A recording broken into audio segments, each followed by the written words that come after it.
Dragon Ball Daima Episode 14. We get the new Ginyu Force, the Gendamire Force. Yep, you heard that right, and they are just as goofy as the Ginyu Force. We don't know how strong they are yet. They consider themselves elite. Here's all their names. The captain is Kadem.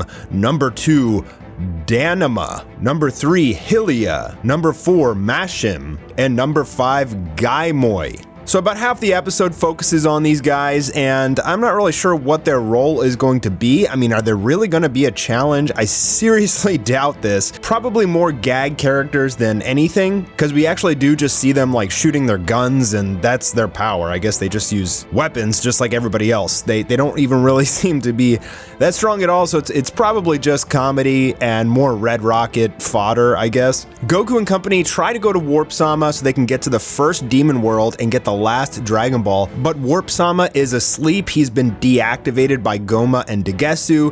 Goku pokes him with a stick, trying to wake him up.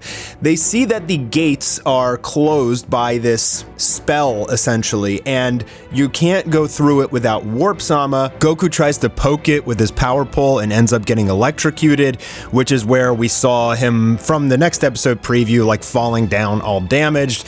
It wasn't from an enemy, it was just from this magic. But interestingly, this guy Neva, he is really the GOAT of Dragon Ball Daima. So this guy can just straight up cast a spell and he removes all of the gates from the demon worlds. So he's speaking in ancient Namekian, and Piccolo, interestingly, is picking up on this, I think because he may be learning how to use some of this magic.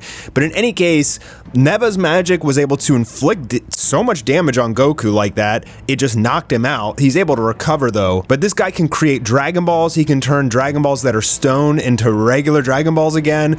He can do all sorts of things. I mean, he's really insanely powerful, and he should be the Demon King. Now that the gates are removed, they can fly to the first demon world. So now we're going to go back to just a quick interaction between the Gendamire Force and the two new Majins, Ku and Do, and I was really excited for them two to fight. I absolutely think to get a judge of the power scale of how strong the Gendamire Force are, we should have absolutely seen them fight these Majins, because we've seen them fight a Tamagami, so we have an exact benchmark for how strong they are. The fat one is seemingly slightly weaker than Goku's Super Saiyan. So if we got to see them fight the Gendamire Force, we would know how strong they are in relation to Super Saiyan. But they're probably just fodder. And in any case, they buy the Majins chocolate, so they're probably going to become friends now, and I doubt they'll fight. So it took us 14 episodes, but now we're finally in the first demon world, which is hot and red. It looks much more aesthetically fitting for the final world. But unfortunately, they are attacked by the Gendamire, who are shooting their little blaster guns, and everybody's getting away. Now the entire Gendamire force is going to chase after them. And we can see from the next episode preview, Goku and company will be taking them out with ease. But the title of the next episode is called Third Eye, and there we see Dabra's father holding some sort of key.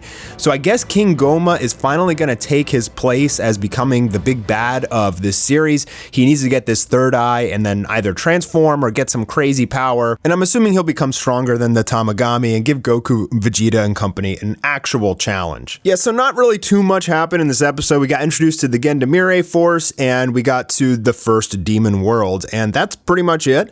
But it appears that now that we're into the second half of Dragon Ball Daima, things are really going to start picking up with some more powerful opponents, and I am all for that. Let me know what you guys think in the comments below, and I'll see you next week for episode 15.